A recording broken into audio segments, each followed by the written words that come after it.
Okay, 3, 2, 1. Oh my goodness. Good morning, good afternoon.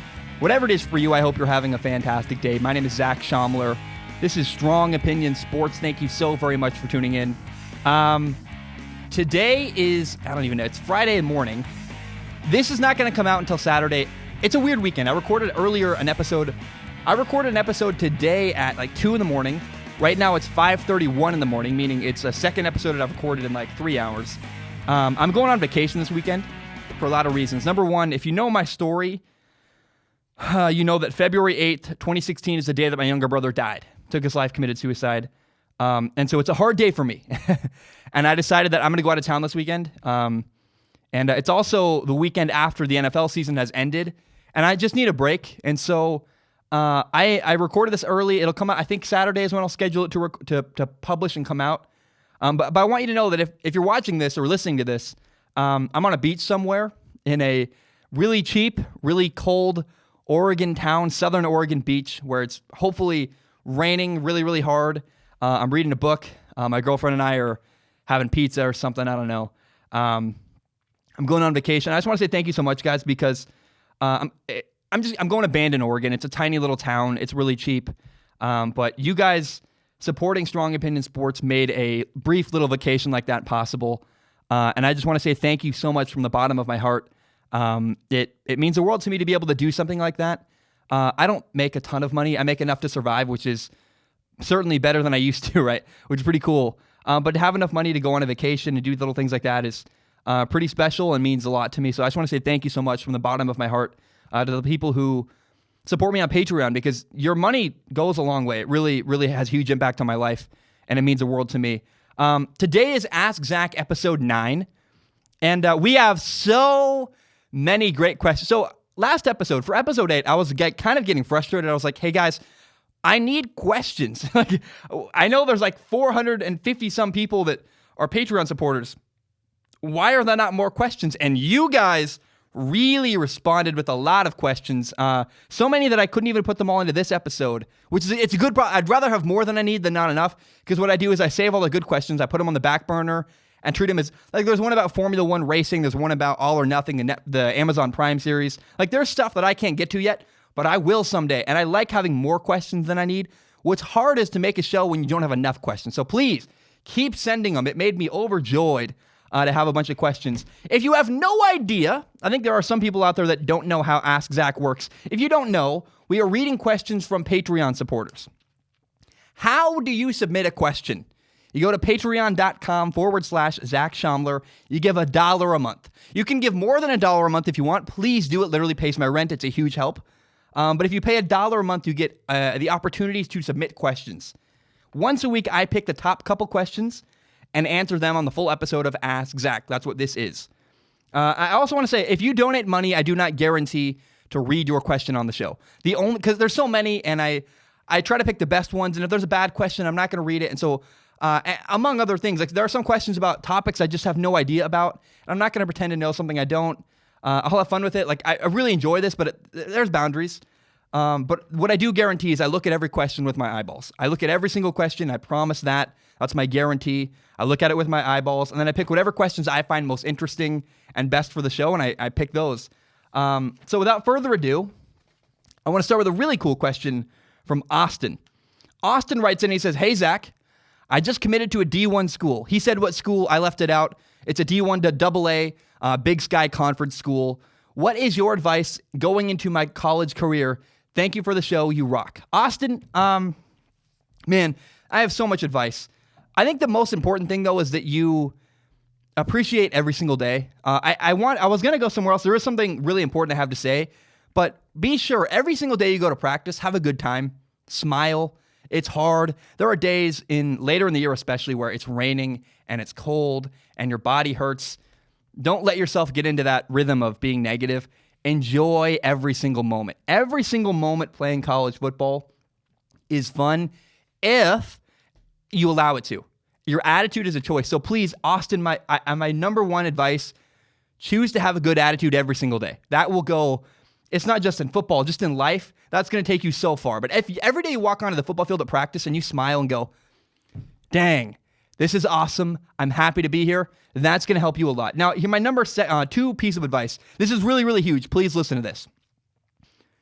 Figure out what you want from the experience. Figure out what you want and then go get that. Do you want to have fun? Are you in college? Like, it's free college. You want to have fun and enjoy that's the thing people want. Do you want to get your degree? Do you want to be a guy who's on the dean's list and have, like, are you using the opportunity to get a piece of paper? I hope so, because you're D1 AA. Let's be honest, you're not Alabama. You may or may not play in the NFL, but please get your degree. But the number 3 thing, this is really important. If you want to be an all-American football player and you want to be the best football player possible, commit to that. Invest in that. Buy into that. Pursue that with 100% effort. Whatever experience you want, take the time before you leave, sit down, journal, write about it, figure out, what do I want to get out of this experience? And then pursue that with 100% effort. I got to say, and again, I go back to every single day, Austin, please promise me that this one thing, all I ask from you, choose to have a good attitude every single day. It will go so far in your college football career. It'll make a huge impact. People want to be around you. Coaches will like you more. You'll have a better time. You'll smile. It'll be easier to enjoy it. Have a good attitude every single day. And then number 3, man, if you have any questions or ever need help, please send me a direct message. You support me on Patreon. You can reach out to me. Please do.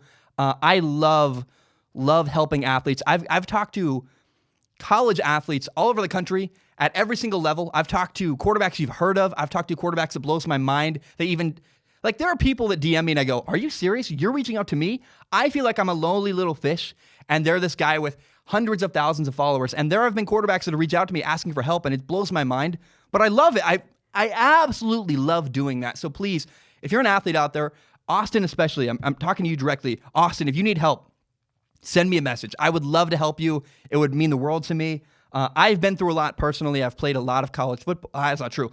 I've been to a lot of colleges. I've played for multiple college football teams. I've had painful experiences, but I've learned from all of them. And if you ever need help, it would make me so happy to help you. I love helping guys. There's like a whole list on my contacts, a whole list of guys that just call me for advice, getting their heads on straight. We talk about football a little bit, but mostly we talk about life, but it helps them on the football field. So Austin, if you want to be one of those guys, please reach out to me. It means the world to me. I love helping guys get through college football, and especially that first semester as a freshman can be really overwhelming. There's a lot going on. It's easy to get lost. And so I just encourage you, man, have a great attitude every single day. Figure out what you want from that experience. And if you need help, you have me on Patreon. You can send me a message anytime you want. I'd love to help you. You seem like I don't know. I haven't talked to you a lot. We've sent a couple messages, but I really hope you do well. And please reach out if you ever need to. The second question is from Chris. It's interesting. I had it farther down on the list. I moved it up because I don't know, it felt right. Chris writes in, why can't I get this straight? The stupid auto lock never works on Google Docs. It's really awful. Chris writes in, he says, hey, Zach, I've been watching the podcast for almost 6 months now and have been amazed at how disciplined you are and how much work you put into what you love to do. Strong Opinion Sports. For me, I've always loved so many creative processes like writing, but seem to avoid doing it for reasons I'm not sure about. What keeps you focused and disciplined on what you want to do with the podcast and the hours you put in? Thanks for putting in the work you do, because I wouldn't have loved football nearly as much as I do now, if not for Strong Opinion Sports. From Chris in LA.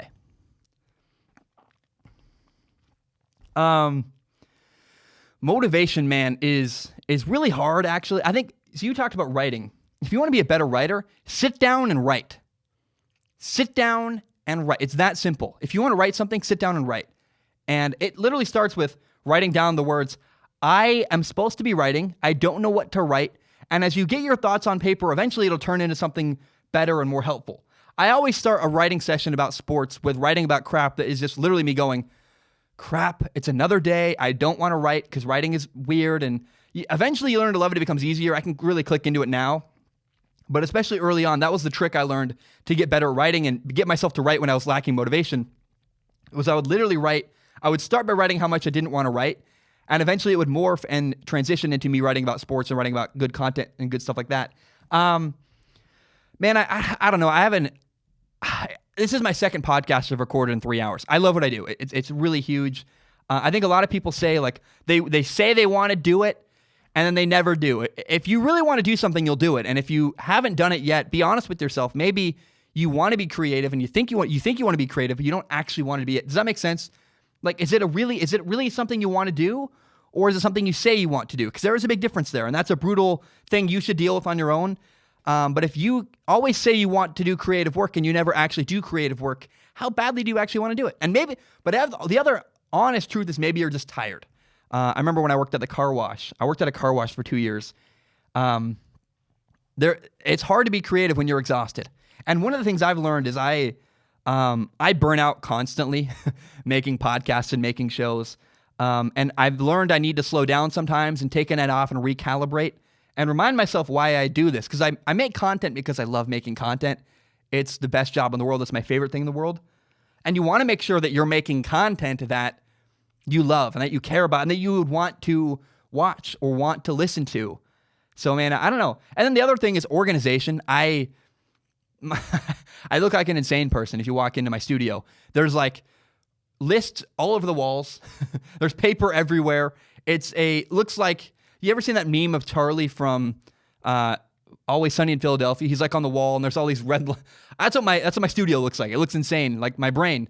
But it works because I have a list, and even though it looks like a chaotic mess, the truth is there's an organization and a structure to it. I always have a flow. These are the things in progress. These are the things that are done. These are the things I want to do eventually on another list. Like, there's always a flow and a station, and the more organized you get, the better it is and the easier it is to be creative. So figure it out. Figure out a process that works for you. If you need to write, sit down and write. And then when you're tired, rest. Maybe you're just exhausted, and I don't know. If you never do work, maybe you're always. I have no idea how to answer that, but those are the things I've done that have helped me be creative and get motivated and do stuff when I need it's time to work. Okay, the next question is from Cole. Cole writes in, he says, "Hey Zach, I remembered you said you were a really big Survivor fan. Who is your favorite Survivor contestant of all time? It's got to be Russell from season 19 in Heroes vs. Villains. Thank you for reading this with your eyeballs." Yeah, man, Russell's my favorite. I don't know how. I think he's the best Survivor character of all time. He's from Samoa, Survivor Samoa. I mean, he was in Survivor Samoa. He should have won, by the way. If that was season 19, like you referenced, see the Samoa season, the one that was the first with Russell Hantz. It was, because season 20 was Heroes vs. Villains. So he was insane. Like, the best player I've ever seen in my life in Survivor. And the fact that he got to the end twice and didn't win because people didn't respect the way he played. Like, what? It's very weird because you watch the newer seasons and people have started to respect the type of gameplay, the backstabbing, the lying, the way that I love it. It's super entertaining. It works. It makes sense to me. Like, you do what you got to do. People get all emotional and like, oh, you betrayed our friendship. It's the game. It's Survivor. I'm not here to make friends. I'm here to make $1 million. Like, I've never understood that part of it. So Russell's my favorite player of all time. I loved Tony. The Cops Are Us guy from Brawn versus Brain versus, I think, Beauty was the other tribe. Christian and Ben, both from season 39, are phenomenal. Maybe season 37? No, Ben was season 37. I can't remember. Ben, the veteran, was incredible. He kept finding idols when they wanted to get rid of him. He would literally walk around at night and find idols while people were sleeping, like, because they wanted to get rid of him and they couldn't because of how good he was at finding idols. That's awesome. And then the other guy from that same season was Christian. And maybe it was a different season. I can't remember. Heroes versus Hustlers. The guy from David versus Goliath, Christian, right?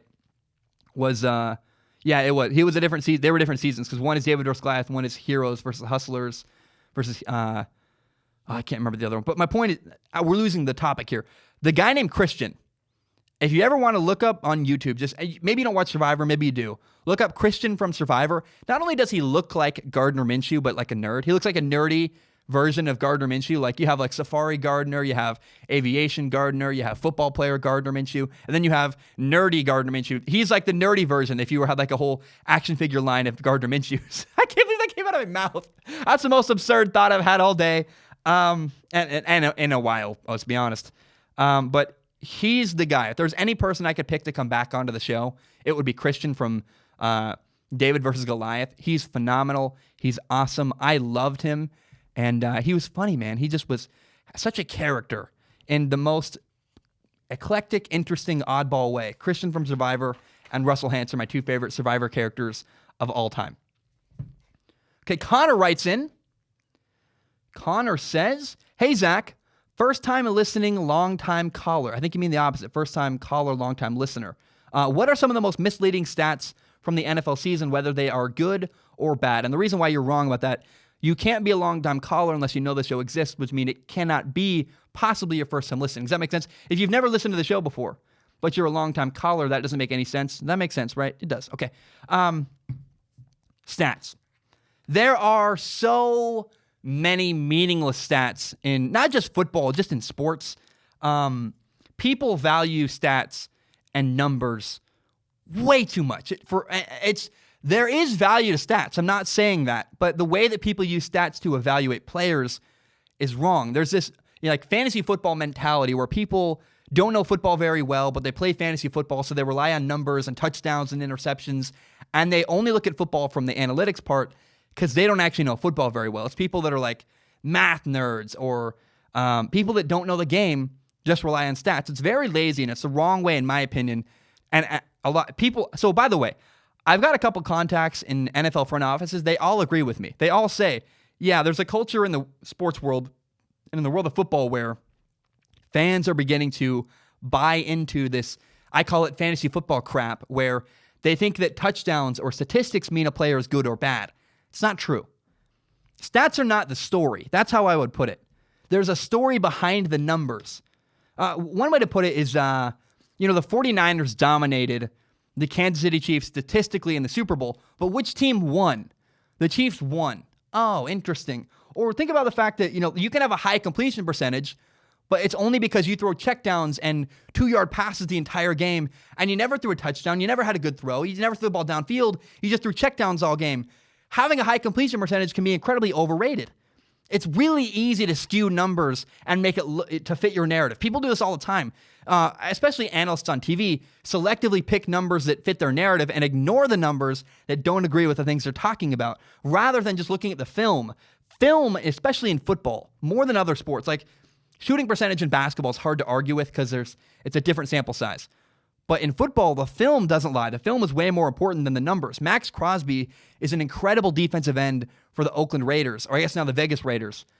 And his numbers won't show up as this incredible, like he's good, but the way he produces is a lot different than guys like Khalil Mack. Khalil Mack gets a lot of sacks. There's the other, Clelin Ferrell, the new defensive end the Raiders have. He sets the edge. He stops the running game. He helps in a lot of ways other than getting sacks. So my point is that people only understand certain numbers and they ignore other things that matter and are relevant to playing a position in football. Having good stats doesn't mean you're a good player. You can throw for a ton of yards, but what if you lose by 40 points and all the yards you're getting are in the fourth quarter at the end of the game when the other team is in a prevent defense just allowing you to steal yards underneath? That's my point. Stats are not the story. There's a story behind all the numbers you're reading and listening to. I don't know. It's interesting, you can't use numbers alone to evaluate a player or evaluate a quarterback or a receiver or anybody. My best example of this, there are 3 quarterbacks who played college football that put up incredible numbers and have done nothing in the NFL. Kellen Moore was a great quarterback at Boise State, had a noodle arm, wasn't an NFL quarterback even remotely. Sean Mannion set Pac-12 records in college football, done nothing. I think he's Kirk Cousins' backup today. He at one point couldn't beat out Jared Goff when Jared Goff was bad. What's the other guy? Luke Falk, quarterback at Washington State, played in an air raid system, had tremendous numbers. He's out of the league. I don't think he'll ever be back. Reading off statistics is not the same as player evaluation. A lot of people, especially you see it on TV, you see it on YouTube, a lot of people go, the guy had 35 touchdowns, 11 interceptions, he's a good quarterback. It's like, no, you can't deduce the game down to numbers. I think that's why my show is, I'm very proud of it. My film analysis series is incredible because it goes beyond the numbers. I don't just list off statistics. That's not any kind of analysis. That's just reading a list. Stats are a shortcut. What if you throw a ton of interceptions and they're all tipped in the air, or they hit your receiver in the hands, they bounce up in the air, then the ball gets picked off? Is that your fault? That's not the quarterback's fault. Numbers are easy to be skewed. You have to ask yourself, what causes the stats? I've said this thing multiple times. The stats are not the story. There's a story behind every number you're reading. Why is the guy throwing 35 touchdowns? Why does he have 11 interceptions? Maybe they're not all his fault. Maybe they are. Maybe he has only 3 interceptions all year, but the reality is he should have had 20, but the other ones were all dropped by defenses. You ever thought about that? There's a lot behind. You can't just rely on the numbers. This is my main point. Now, numbers are great, phenomenal for situational decision making. When you're at the end of a game and you're like, should we go for it on 4th and 1? What is the outcome based on percentages? That's where NFL front offices especially use analytics and use numbers, is to help them decide, should we challenge here? Should we kick an onside kick here? Should we go for it on 4th and goal? Should we kick a field goal or go for a touchdown? Go for 3 points instead of, whatever it is. That's how NFL teams use analytics. They don't use analytics and they don't use numbers to evaluate players. Fans do that, not people that work in the football world. Again, numbers do not determine whether or not a player is good. Here's the best way I can compare that to. You say a guy has good numbers, so therefore, if a guy has good statistics, he must be good. I'll break that theory right now. Does having a college degree mean you're smart? No. Having a college degree does not necessarily mean you're a smart person. They don't go hand in hand. Now, a lot of people think that's what it means. It's not true. I'm going to tell you a story. I know 2 people. One is an undergrad, and one got his master's already. They're a slightly different age group, but they both have a professional career path working as psychiatrists. So the guy with the master's degree works as a counselor. He's sad, he's single, he's lonely, he's miserable, he has no depth as a human. No offense to him, but I would never, ever want to go have a counseling session with him because he has nothing valuable to say other than to listen to me complain. Now, one of my best friends in the world is also trying to be a psychologist. He's currently about to finish his undergrad. Then he's going to go to New York to get his master's degree. So he doesn't have a master's degree. He can't technically work as a counselor yet. One guy is working as a counselor. The other guy can't do it yet because he doesn't have the piece of paper required. Who's a better counselor today, though? The guy who's been through stuff and has a lot of depth as a human? The guy who's in undergrad? Even though he doesn't have the piece of paper, he's still a better counselor. He's a guy I'd way rather get advice from and way rather have a conversation with than the lonely guy who's miserable, but he has a piece of paper. My point is that having a degree, having the piece of paper doesn't necessarily mean it's not the story, right? Having a piece of paper is cool. Having 35 touchdowns and 3 interceptions is cool. Doesn't mean it's not skewed, or doesn't mean there's not something more to it behind the scenes. So people mistake stats for the story all the time. It's just not true. It drives me nuts. The same way some people think that having a degree makes you smart. Some of the smartest people in the world don't have degrees because they found a better option than getting this stupid piece of paper. It's the same with statistics. Your numbers can very easily be skewed. And if you're playing great football, if you're playing quarterback at a high level, your numbers are going to be good. But you're good because of the things you're doing that cause the numbers, not because of the numbers. Why is Patrick Mahomes good? Is it because he had 50 touchdowns? Or is it because of the things he did to get 50 touchdowns? Does that make sense? It's a different level of depth. And that's how people most often completely misunderstand stats in the world of football. Woo! That was long, passionate, love it. That's my favorite topic. I hate when people misuse statistics in the world of football. Abdallah writes in, Yo Z, now that football is over, I think it's time to give the beautiful game of basketball its righteously due attention. I agree. I've been a Knicks fan my whole life. Oh, you poor soul. Which has taken them from a powerhouse in the 90s. I will always hate Michael Jordan for robbing us at least of one championship ring. From the 90s being great to a laughingstock for the past 20 years. What moves would you like to see the Knicks make that would make them more interesting, if not better? Expanding beyond that, what basketball moves would you like to see this week as we rapidly approach blah, blah, blah, blah, blah. I'm going to focus on the Knicks. Here, I feel so bad for New York Knicks fans. I would never support that franchise. It would drive me nuts. I hate supporting something I have no control over. No way. If I don't have control, I'm out. I'm done. I was a Seattle Mariners fan for years. They got rid of great players. It ruined my ability to be a fan of anything because I was like, if I don't support what you're doing, I'm not going to support you. That's crap. No way. You know what needs to change with the New York Knicks? There's only one thing that can fix the New York Knicks. They need a new owner. Ownership is the biggest problem in New York. James Dolan is the worst owner in the NBA, by far. Here's a great example. Everybody was getting ready for the NBA trade deadline. People were like, ooh, all right. And 2 days before the NBA trade deadline, what do the New York Knicks decide to do? Their genius owner decides to fire the team president, Steve Mills. Does Steve Mills probably deserve to be fired? Yes, absolutely. Steve Mills was a terrible team president. He's been there for years, and guess what? They've been bad every single year he's been in power.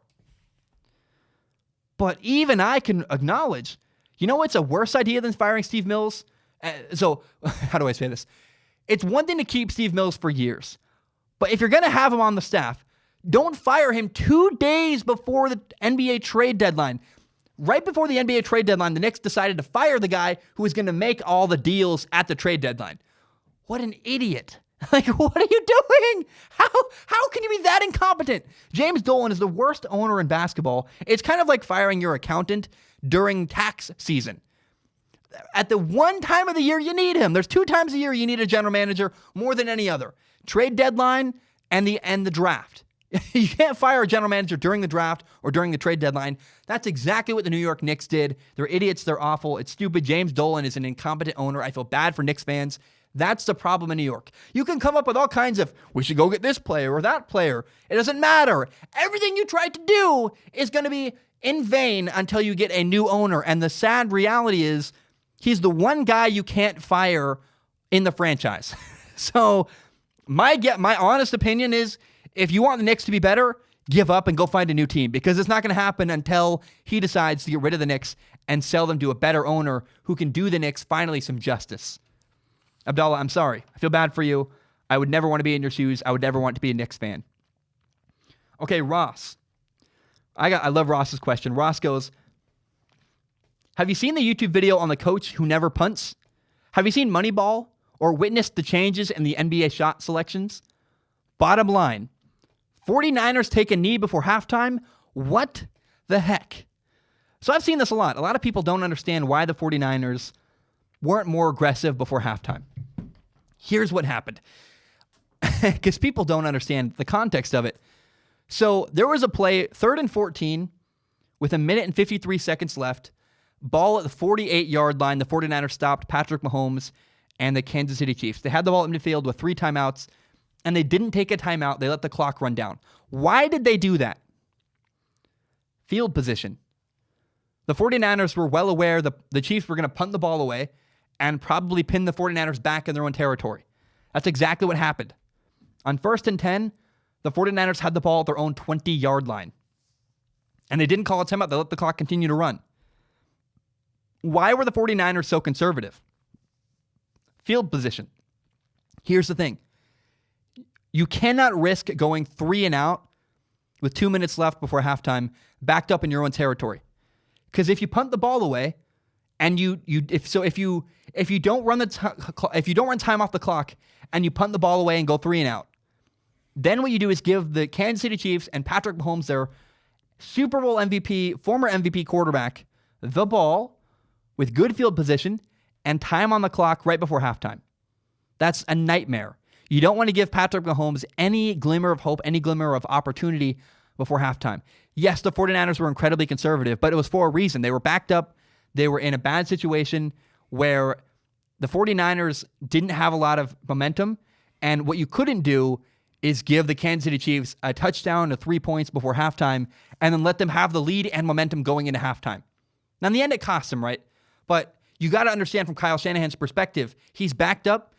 And the other guy, they did it out of reverence for Patrick Mahomes. They know if they have to punt the ball away and the 49ers and the Chiefs start with the ball in like the 45-yard line at midfield after the punt, that's bad shape, because all they got to do is hit 1 or 2 big passes and they're in field goal range or maybe score a touchdown.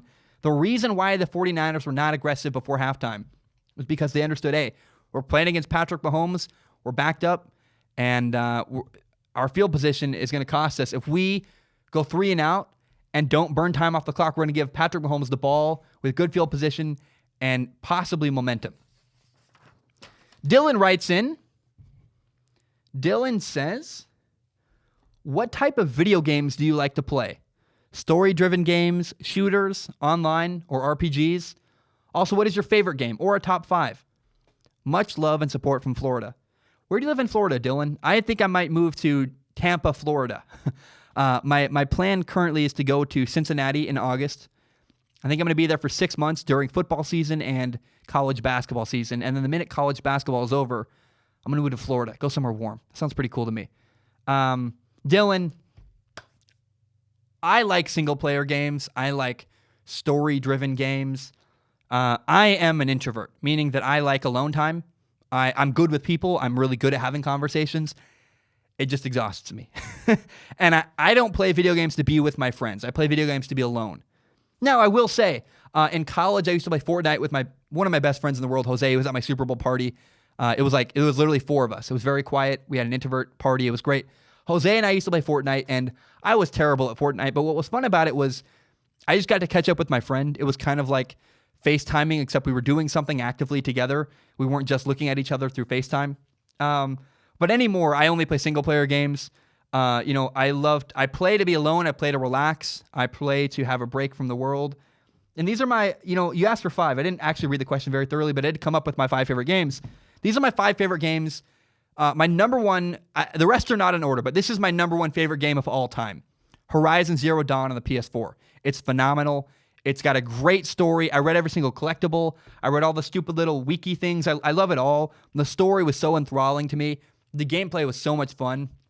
It was kind of like, it felt like if Tomb Raider and Doom had a baby together and you were fighting these crazy robotic dinosaurs, but you were also exploring and having a good time with the world. And oh my gosh. And the bow and arrow was so cool. I loved you could pin down these robotic dinosaurs so they couldn't run. And there was so much strategy to it. And oh my God, it was the best. Horizon Zero Dawn is my favorite game of all time. I also love Uncharted. I love The Last of Us. I love Doom. I love Tomb Raider. I'm fortunate enough that I have an Xbox and a PS4, but I just really love PlayStation exclusives. They're phenomenal. They really understand how I work as a gamer because I like story. I play a game for the story. That's my favorite way to play video games, and I play to relax. I play to recharge and have a good time. I cannot wait until The Last of Us Part 2 comes out.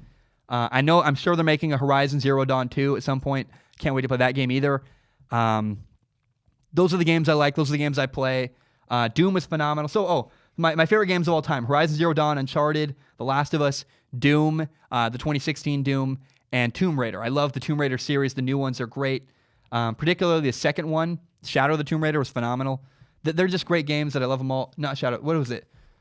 Rise of the Tomb Raider. That one was awesome. But the first 2 were great. Shadow was not as good, but it was fine. I love those games. Those are the video games that I play.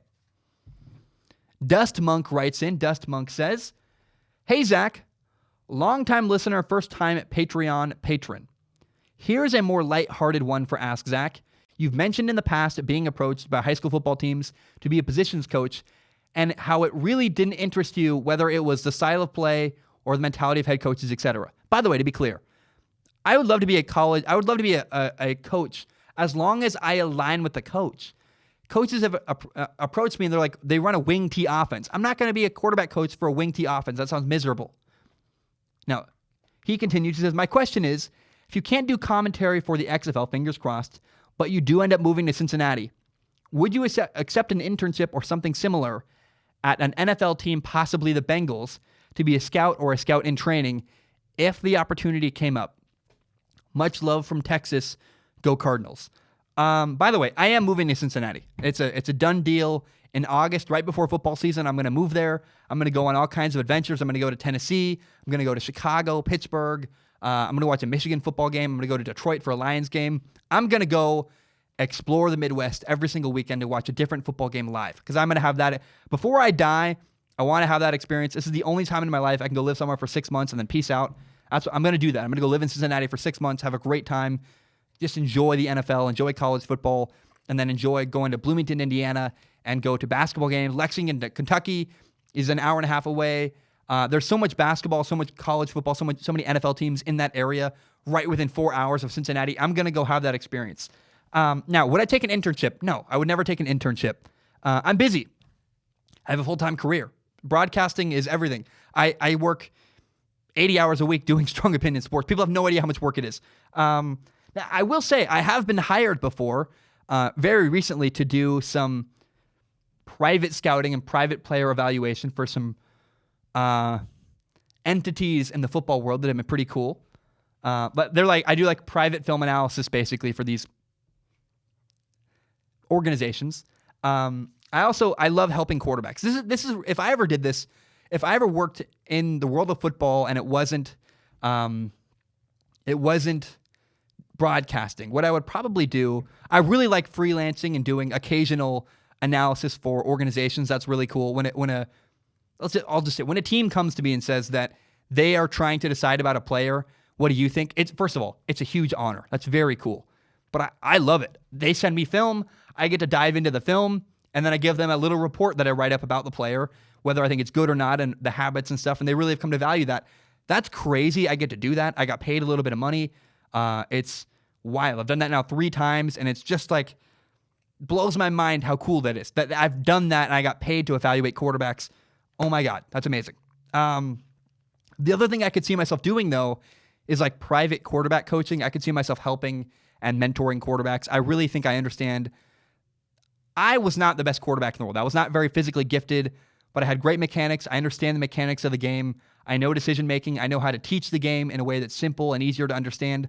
A quarterback I used to coach just got a Division I offer and is playing college football. It's pretty cool. I'm very proud of that. I got to say, though, I don't want a corporate job. I never want a corporate job. I don't really want to have a boss. I'm very happy not having a boss. I hate answering to people. I don't really want to work at a sports network. I wouldn't really want to work for the Bengals because I got to answer to somebody, and especially I hate their ownership. It's terrible. I think it'd be cool to be a quarterback coach for somewhere, or that's where if I ever was a position coach in football, I'd probably have to start as a high school or college quarterback coach, which is cool. I love that.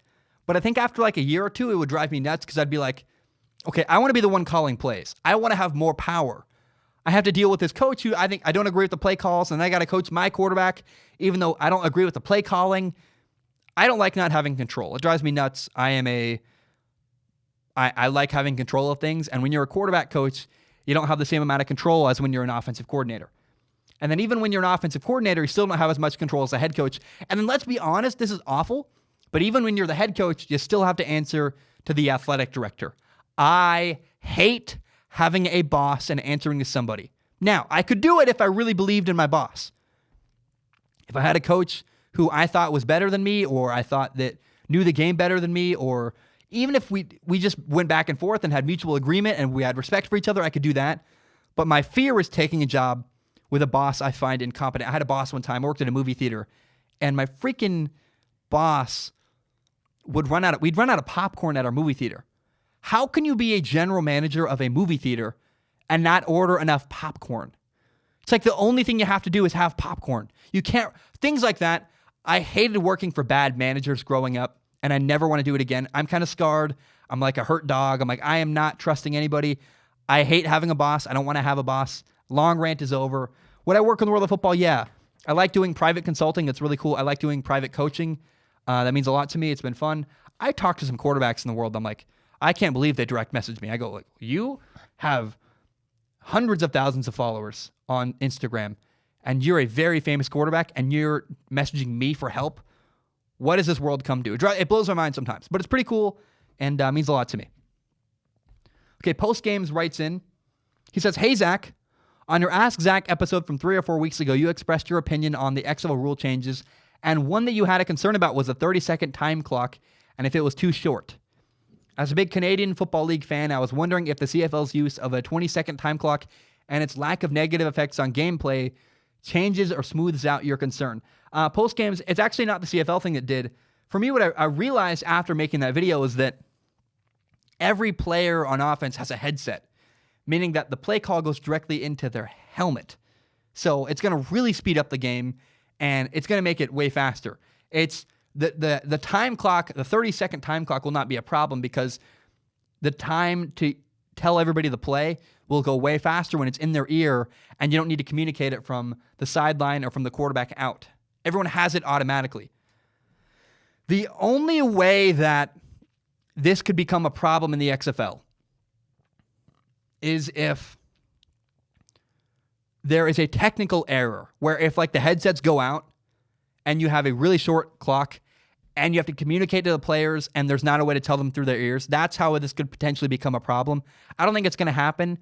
And if the CFL can get away with doing it in 20 seconds, definitely the XFL can do it in 30 seconds. I just have really changed my mind on this. I don't think it's a big deal. I think what it's going to do is make the games faster and more fun to watch, and I don't think it's going to have a negative effect on the game really much at all. Okay, the next question is from, who is it from? It'll be fun. Can't remember. It's from Caleb. Oh, Caleb. Caleb's one of my favorite. I shouldn't say I have favorites, but Caleb has been a really long-time supporter for, one of the early days. How do I fix stupid phone? There we go. Finally, it's now vertical again. I hate this stupid app, Google Drive.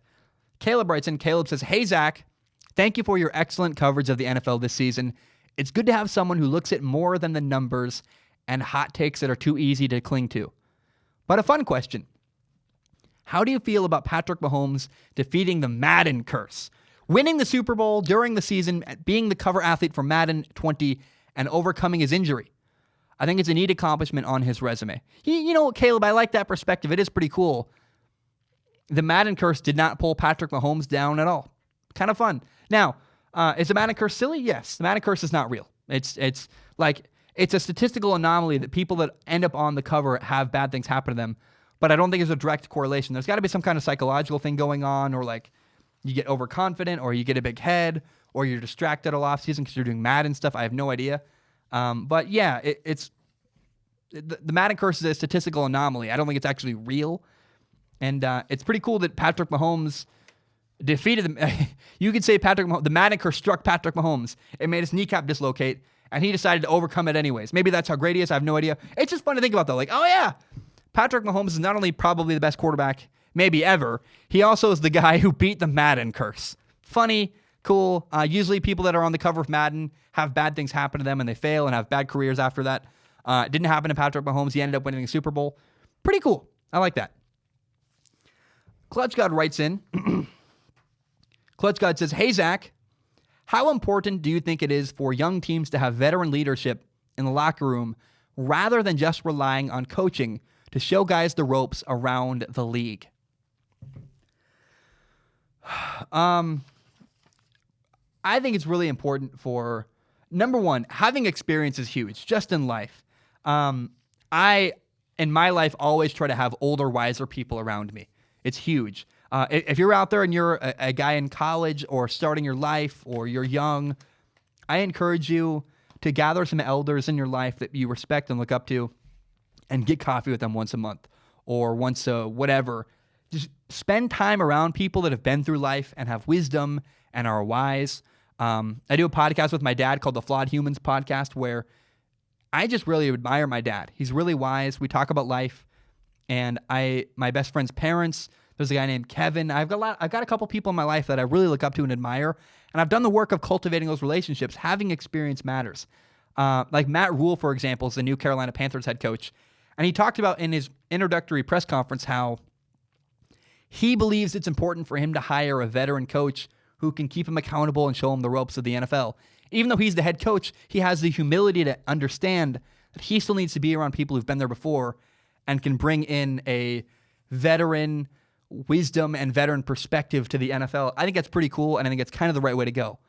Now, veteran players are key. You can have coaches that are older and wiser, but being a coach is not the same as being a player. Not only is it that, a lot of coaches have never played in the NFL, but even coaches who have played in the NFL before, they're still not players anymore. There's still a gap. And so when you have a player who's been in your shoes and he's still putting on the pads, he can talk to you differently because, hey, Rook, I've been in your shoes. I'm still wearing the pads. You understand, and the trust is there. Now, veteran leaders on a football team don't need to be vocal. Hopefully they are. Hopefully a veteran leader on a team is vocal. You want that. But even if they're not vocal, they can still have a gigantic impact on the team by setting the tone for habits, the way you practice, the way you do this, the way you do that.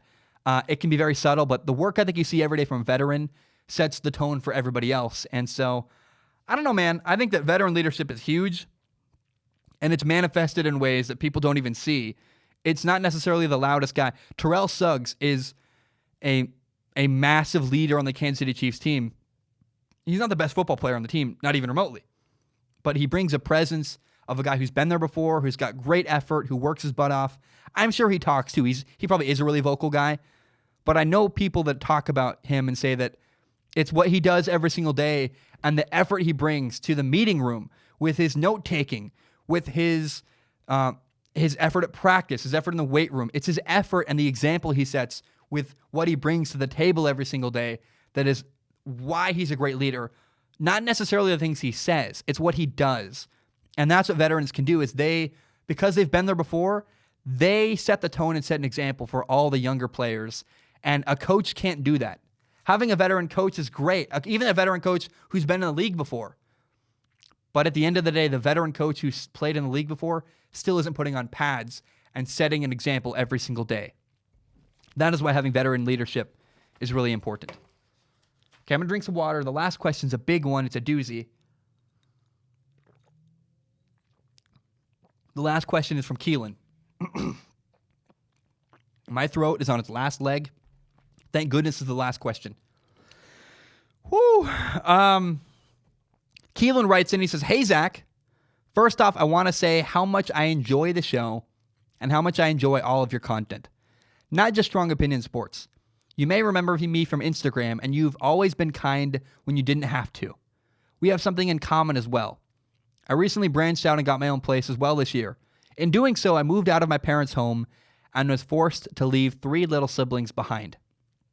Zane, your brother's story has inspired me to be a better brother, friend, and son this past year. And when Christmas rolled around, I couldn't think of a better gift for my little brother than to get us both matching Strong Opinion Sports shirts."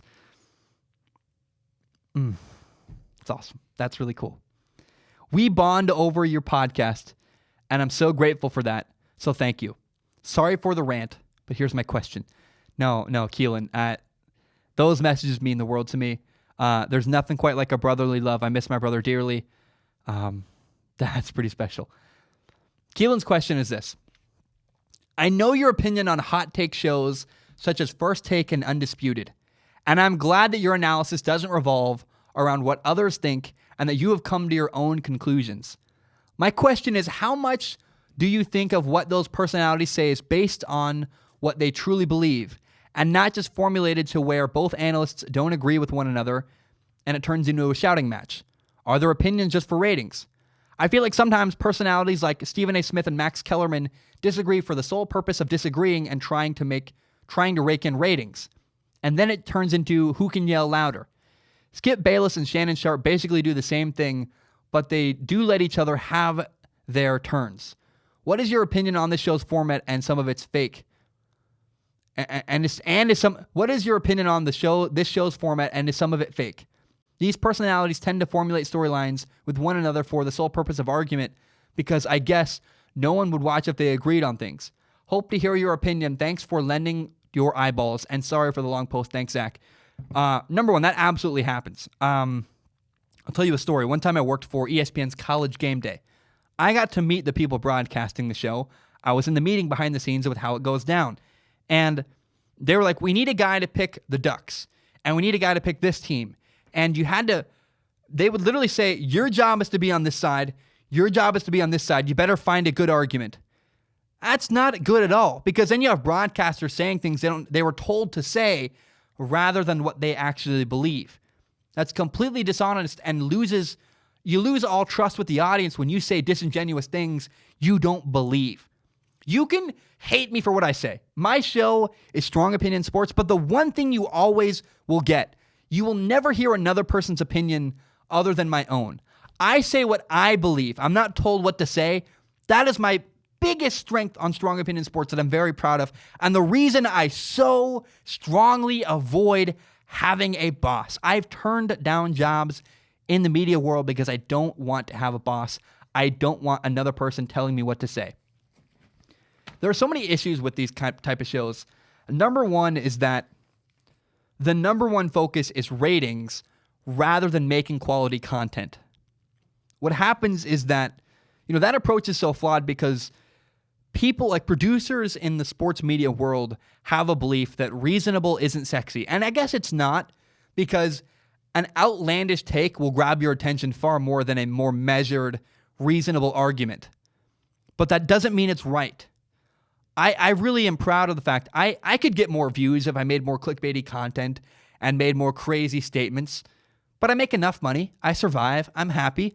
And I have no desire ever to make clickbaity, horrible content that isn't honest. People say, your opinions aren't strong enough. No, my opinions aren't always controversial. But sometimes the strong thing to say is just the honest thing. And sometimes the truth is not black and white.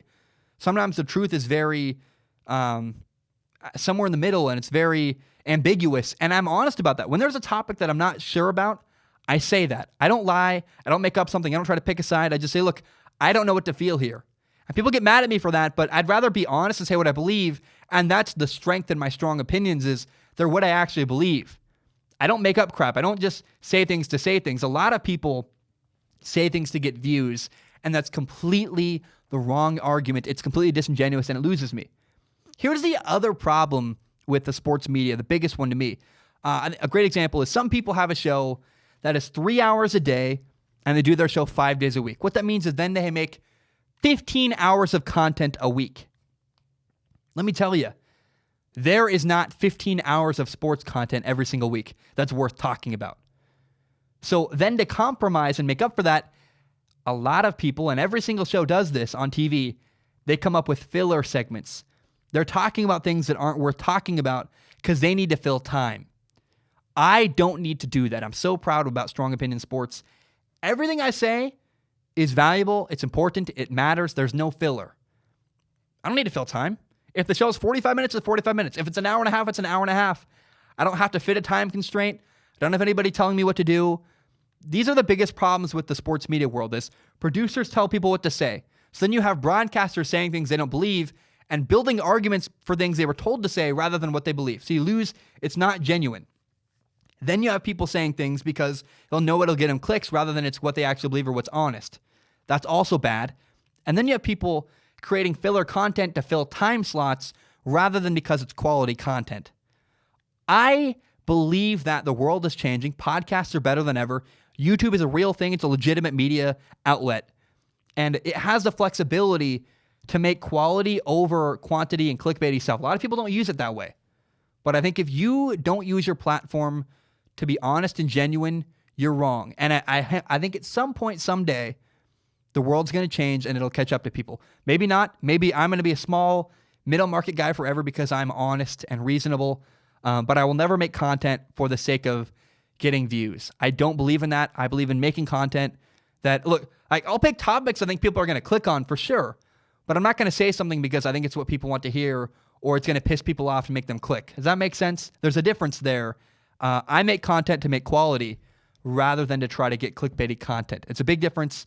And I really hate the way that especially the TV shows in the world work when it revolves around sports. Okay, guys, my name is Zach Schomler. Thank you so very much for tuning in. I really appreciate it.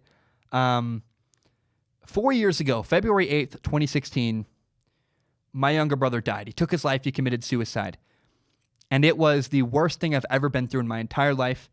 Heartbreaking, and I learned two really painful lessons I want to share from that experience. Number one is that my brother never shared his struggle. So I encourage you, if you're struggling, please go get help. Go get help. My brother never talked to anybody.